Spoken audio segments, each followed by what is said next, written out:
বিসমিল্লাহির রহমানির রহিম। আসসালামু আলাইকুম প্রিয় ভাই ও বোনেরা, আজ আমরা নিয়ে এসেছি এমন এক শাসকের কাহিনী যাকে আল্লাহ কুরআনে স্বয়ং উল্লেখ করেছেন, জুলকারনাইন। তিনি ছিলেন এক দিগ্বিজয়ী সম্রাট, ন্যায়পরায়ণ শাসক আর আল্লাহর একজন বিশেষ বান্দা।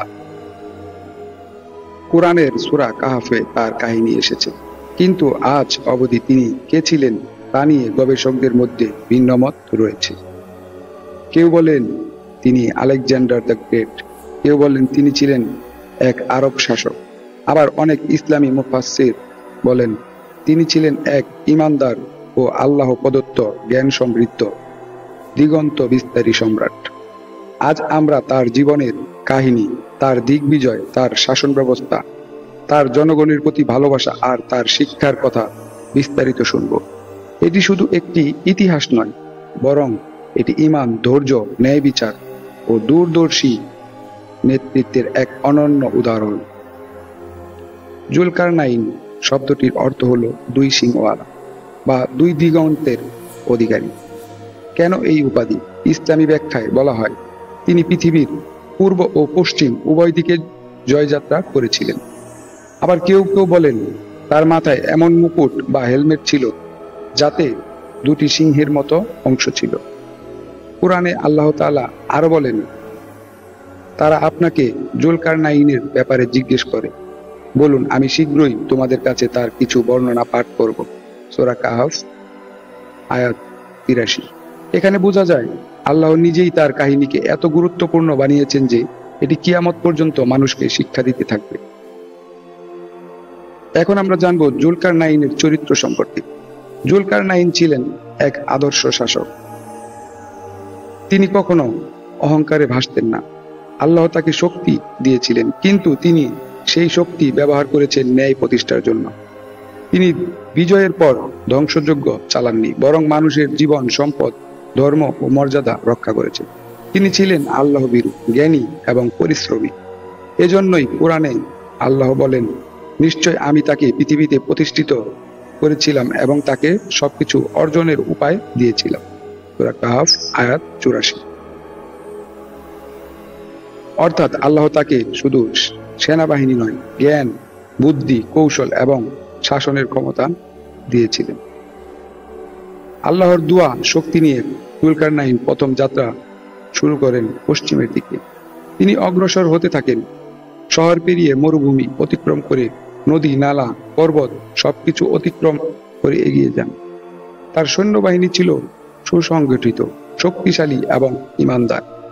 অবশেষে তিনি পৌঁছে যান এমন এক স্থানে যাকে কুরআনে বলা হয়েছে সূর্য অস্ত যায় এমন স্থান। যেখানে তিনি দেখলেন সূর্য যেখানে এক কাদাময় জলে অস্ত যাচ্ছে। আল্লাহ বলেন, অতঃপর সে পশ্চিম দিকে যাত্রা করল, যতক্ষণ না সে সূর্যাস্তের স্থানে পৌঁছালো। তখন সে দেখল সূর্য অস্ত যাচ্ছে এক কাদাময় যুক্ত ঝর্ণায়, এবং সেখানে সে এক জাতিকে পেল। সূরা কাহফ আয়াত ৮৬। এখানে ব্যাখ্যা করা হয় সূর্য আসলে পানিতে ডুবে না, বরং একজন ভ্রমণকারী যেমন সমুদ্র তীরে দাঁড়িয়ে সূর্যকে ডুবে যেতে দেখে, তেমনি জুলকারনাইন দেখেছিলেন। সেখানে তিনি এক জনগোষ্ঠীকে দেখতে পেলেন। তারা ছিল সরল কিন্তু অজ্ঞ এবং অন্যায়প্রবণ। আল্লাহ তাকে বলেন, হে জুলকারনাইন, তুমি চাইলে এদের শাস্তি দিতে পারো, আর চাইলে দয়া করতে পারো। সূরা কাহফ আয়াত ৮৬ থেকে ৮৭। এই পরীক্ষা ছিল বড় পরীক্ষা। একজন দিগ্বিজয়ী শাসকের সামনে সবসময় থাকে দুটি পথ, শক্তি দিয়ে ধ্বংস করা অথবা ন্যায় দিয়ে সংস্কার করা। জুলকারনাইন বললেন, যে ব্যক্তি সীমা লঙ্ঘন করবে আমি তাকে শাস্তি দেব, আর আল্লাহর কাছে গেলে তাকে আরো কঠিন শাস্তি পেতে হবে। কিন্তু যে ঈমান আনে ও সৎ কাজ করে তার জন্য থাকবে উত্তম প্রতিদান, আর আমি তাকে সহজ নির্দেশ দেব। সূরা কাহফ আয়াত ৮৭ থেকে ৮৮। এখানে আমরা দেখি তার প্রকৃত ন্যায়পরায়ণতা। তিনি দুর্বল জনগোষ্ঠীকে রক্ষা করলেন আর অপরাধীদের শাস্তির হুঁশিয়ারি দিলেন। এই প্রথম অভিযানের শিক্ষা হলো, ক্ষমতা মানেই ধ্বংসযোগ্য নয়, বরং সঠিক নেতৃত্ব মানে হলো ন্যায় প্রতিষ্ঠা। মানুষকে দুই শ্রেণীতে ভাগ করা যায়, অন্যায়কারী ও অসৎকর্মশীল। শাসকের দায়িত্ব হলো অন্যায়কারীদের দমন করা আর সৎকর্মশীলদের সাহায্য করা। জুলকারনাইন বুঝিয়ে দিলেন, ন্যায় বিচার ছাড়া কোনো সাম্রাজ্য টিকে থাকতে পারে না। প্রথম অভিযানে আমরা দেখেছি দিগ্বিজয়ী জুলকারনাইন প্রথম পশ্চিম দিকে গিয়ে জনগণকে ন্যায় বিচার শিখিয়েছিলেন। আজ আমরা দেখব তার দ্বিতীয় যাত্রা, পূর্ব দিকে অভিযান, যেখানে তিনি এমন এক জাতির সাথে সাক্ষাৎ করেছিলেন যাদের জীবনযাত্রা ছিল আমাদের কল্পনারও বাইরে।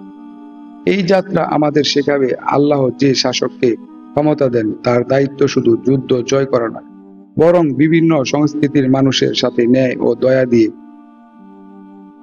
আচরণ করা। পশ্চিমের জনগণের সাথে সাক্ষাৎ ও শাসনের দায়িত্ব পালন শেষে জুলকারনাইন আবার যাত্রা শুরু করলেন।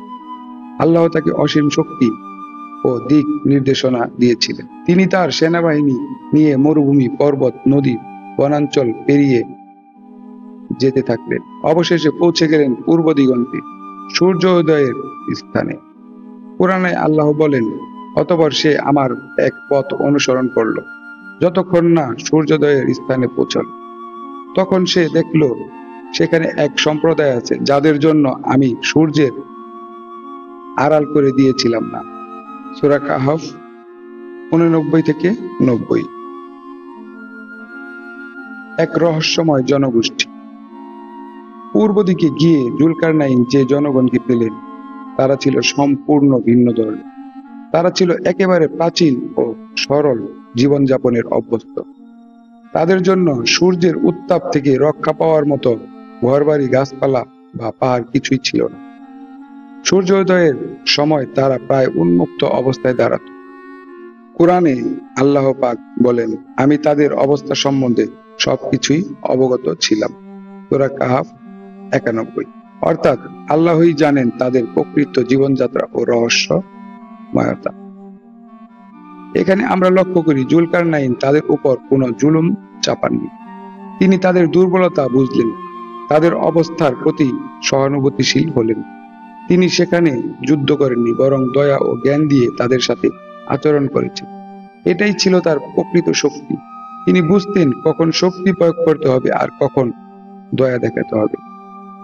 আল্লাহ তাকে প্রতিটি যাত্রায় দিক নির্দেশনা দিয়েছিলেন।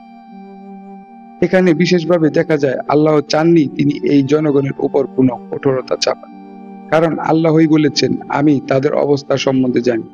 অর্থাৎ জুলকারনাইনের দায়িত্ব ছিল শুধু পর্যবেক্ষণ করা এবং ন্যায় বিচার বজায় রাখা।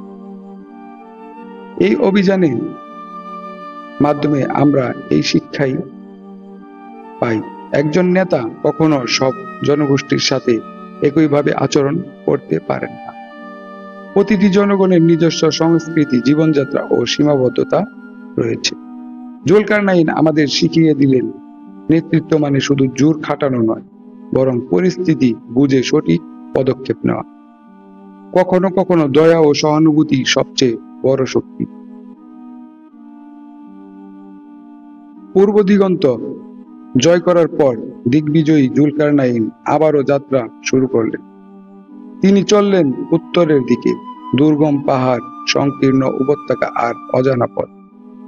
আল্লাহ তাকে শুধু সেনাবাহিনী দেননি, দিয়েছিলেন জ্ঞান, দিক নির্দেশনা আর নেতৃত্বের এক অসাধারণ ক্ষমতা। এ যাত্রায় তাকে নিয়ে যায় এমন এক জাতির কাছে যারা আতঙ্কে দিন কাটাচ্ছিল, ইয়াজুজ মাজুজ নামের এক ভয়ঙ্কর জাতির কারণে। কোরআনে আল্লাহ পাক বলেন, অতঃপর সে এক পথ অনুসরণ করলো, যতক্ষণ না সে দুই পর্বতের মধ্যবর্তী স্থানে পৌঁছল। সেখানে সে এমন এক সম্প্রদায় পেল যারা প্রায় কোনো কথা বুঝতে পারত না। সূরা কাহফ 92 থেকে 93 পর্যন্ত। এই জনগণ ছিল দুর্বল। পাহাড়ের ফাঁক দিয়ে অন্য এক জাতি এসে তাদের উপর হামলা চালাতো। সেই জাতি ছিল ইয়াজুজ মাজুজ। তারা ছিল অশান্ত, ধ্বংসপ্রিয় ও হিংস্র। তারা গ্রাম আক্রমণ করত, লুটপাট চালাতো, হত্যাযজ্ঞ করত। সাধারণ মানুষ তাদের ভয়ে শান্তিতে বসবাস করতে পারত না। ভীত সমস্ত জনগণ জুলকারনাইনের কাছে এসে বলল, হে জুলকারনাইন, ইয়াজুজ মাজুজ দেশে দেশে বিপর্যয় সৃষ্টি করছে। আপনি কি আমাদের জন্য তাদের সাথে একটি প্রাচীর নির্মাণ করবেন? আমরা এজন্য আপনাকে কিছু অর্থ দিতে প্রস্তুত।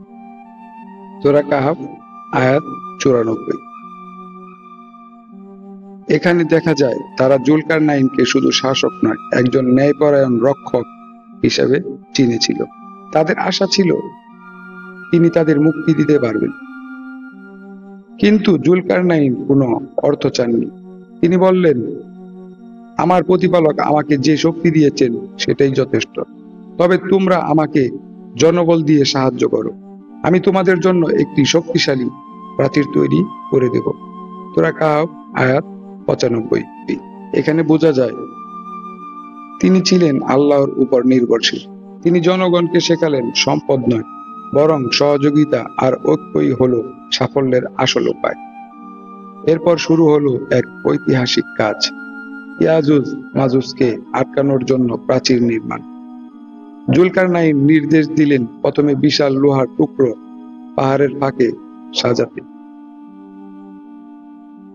তারপর লোহা স্তূপ আকারে পাহাড়ের সমান করে ফেললেন। এরপর বললেন, আগুন জ্বালাও। জনগণ আগুন জ্বালিয়ে লোহা লাল গরম করল। এরপর তিনি বললেন, গলিত তামা এনে ঢেলে দাও। এভাবে তৈরি হলো এক বিশাল অটুট প্রাচীর। আল্লাহ কুরআনে বলেন, অতঃপর তারা প্রাচীরটিকে ইয়াজুজ মাজুজ অতিক্রম করতে পারল না, আর ফুক মেরে ভেদ করতেও পারল না। এটি ছিল এক মহাকাব্যিক কৌশল, যেখানে আল্লাহর নির্দেশনায় মানুষ ঐক্যবদ্ধ হয়ে নিজেদের রক্ষা করেছিল। প্রাচীর নির্মাণ শেষ হলে জুলকারনাইন অহংকারে ভাসলেন না, বরং বললেন, এটি আমার প্রভুর পক্ষ থেকে রহমত। তবে যখন আমার প্রভুর প্রতিশ্রুতি আসবে তখন তিনি এটিকে মাটির সাথে মিশিয়ে দেবেন। সূরা কাহাফ আয়াত 98। অর্থাৎ এই প্রাচীরও চিরস্থায়ী নয়। কিয়ামতের কাছাকাছি সময় ইয়াজুজ মাজুজ আবার বেরিয়ে আসবে, যা হবে দুনিয়ার শেষ সময়ের বড় নিদর্শন।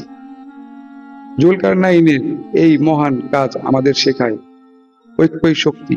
দুর্বল জনগণ একা কিছুই করতে পারেননি, কিন্তু জুলকারনাইনের নেতৃত্বে সবাই মিলে অসম্ভবকে সম্ভব করেছিল। অহংকার নয়, আল্লাহর শুকর।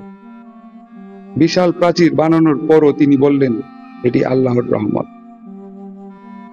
পৃথিবীর সবকিছুই অস্থায়ী, সবচেয়ে শক্তিশালী প্রাচীরও একদিন ধ্বংস হবে। প্রিয় দর্শকবৃন্দ, আমরা আজ যে যাত্রা করলাম তা শুধু ইতিহাস নয়, বরং এক অনন্ত শিক্ষা। জুলকারনাইন পশ্চিমে গিয়ে জনগণকে ন্যায় বিচার দিলেন, অপরাধীদের সতর্ক করলেন, আর সৎদের পুরস্কার দিলেন। পূর্ব দিকে গিয়ে এক রহস্যময় জাতির সাথে সাক্ষাৎ করলেন, যেখানে তিনি যুদ্ধ না করে দয়া ও সহানুভূতির নজির স্থাপন করলেন। তিনি ইয়াজুজ মাজুজের বিপর্যয় থেকে মানুষকে রক্ষা করলেন, একটি বিশাল লোহার প্রাচীর নির্মাণ করলেন, আর শেষে বললেন, এটি আমার প্রভুর রহমত। এভাবেই তিনি হয়ে উঠলেন আদর্শ শাসক, আল্লাহ ভীরু নেতা আর দিগ্বিজয়ী সম্রাট। ক্ষমতা যখন আল্লাহর নামে ব্যবহার করা হয় তখন তা হয় রহমত, আর যখন তা অহংকারে ব্যবহার করা হয় তখন তা হয় অভিশাপ। প্রকৃত নেতা সেই যে যুদ্ধের জয়লাভের পরেও দয়া করতে জানে, ন্যায় প্রতিষ্ঠা করতে জানে। ইয়াজুজ মাজুজের বিরুদ্ধে লড়াইয়ের শিক্ষা আমাদের বলে, একা কেউ বাঁচতে পারে না, সমাজকে একসাথে দাঁড়াতে হয়। দুনিয়ার সবচেয়ে শক্তিশালী প্রাচীরও একদিন ভেঙে যাবে। আমাদের আসল প্রস্তুতি হলো আখিরাতের জন্য। প্রিয় দর্শক, ভাবুন তো, যদি আজ জুলকারনাইন বেঁচে থাকতেন, তিনি কি আমাদের সমাজ দেখে খুশি হতেন? আমরা কি তার মতো ন্যায় বিচার প্রতিষ্ঠা করতে পেরেছি, নাকি আমরা অন্যায়, লোভ আর স্বার্থপরতায় ডুবে গেছি? আজ আমাদের প্রয়োজন জুলকারনাইনের মতো সেই দৃষ্টিভঙ্গি, যেখানে ক্ষমতা মানে ধ্বংস নয় বরং সেবা, যেখানে নেতা মানে অহংকার নয় বরং দয়া, যেখানে জনগণ মানে শুধু অনুসারী নয় বরং ঐক্যবদ্ধ শক্তি। প্রিয় দর্শক, জুলকারনাইনের কাহিনী শুধু একটি গল্প নয়, এটি একটি আয়না যেখানে আমরা নিজেদের ভবিষ্যৎ দেখতে পাই। যদি আমরা তার পথ অনুসরণ করি তবে আমরাও হতে পারি দিগ্বিজয়ী, হয়তো পৃথিবীর জয়ের নয়, কিন্তু অন্তত ন্যায়, দয়া আর সত্যের জয়ী। যাই হোক প্রিয় ভাই ও বোনেরা, যদি জুলকারনাইনের এই অনন্য কাহিনী আপনার হৃদয় ছুঁয়ে যায় তবে ভিডিওটি লাইক করুন, বন্ধুদের সাথে শেয়ার করুন আর আমাদের চ্যানেল সাবস্ক্রাইব করে পাশে থাকুন। কারণ আমরা প্রতিটি ভিডিওতেই তুলে ধরব ইসলামের সেই অমূল্য শিক্ষা যা আপনার জীবনকে বদলে দিতে পারে। আসসালামু আলাইকুম।